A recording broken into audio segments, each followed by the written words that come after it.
2016, died in 2018. The abbreviated life of Anaya Day Garrett was punctuated with neglect and abuse. But today, nearly a full year after her death, justice with a verdict of guilty on all counts.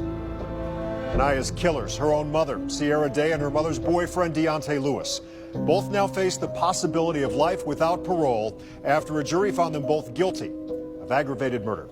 News 5's Jordan Vandenberg has been following this case from the very beginning. It's been heartbreaking, so heartbreaking, Jordan. And the attorney for Anaya's father says others need to be held responsible now as well. And specifically, the Cuyahoga County Division of Children and Family Services. And Michael Garrett's attorney says today's verdict was only the first step in holding everyone involved accountable.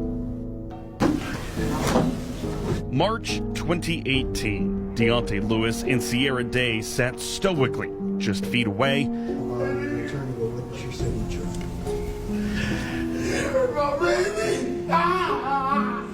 Michael Garrett's emotions overflowed. Lewis and Day had been charged with the death of 4-year-old Anaya, and when their arraignment was over, Garrett grew tired of Lewis's passing glances. Kill my daughter! A year later, the jury agreed. To find the defendant Sierra Day guilty of aggravated murder.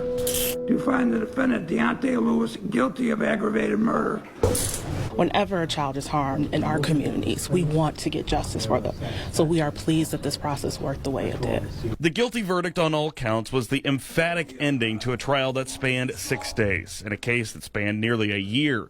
Prosecutors presented evidence that Lewis and Day slowly siphoned the life out of Anaya through abuse, neglect, and malnourishment. This is the first step in responsibility and accountability for Anaya's death. For Anaya,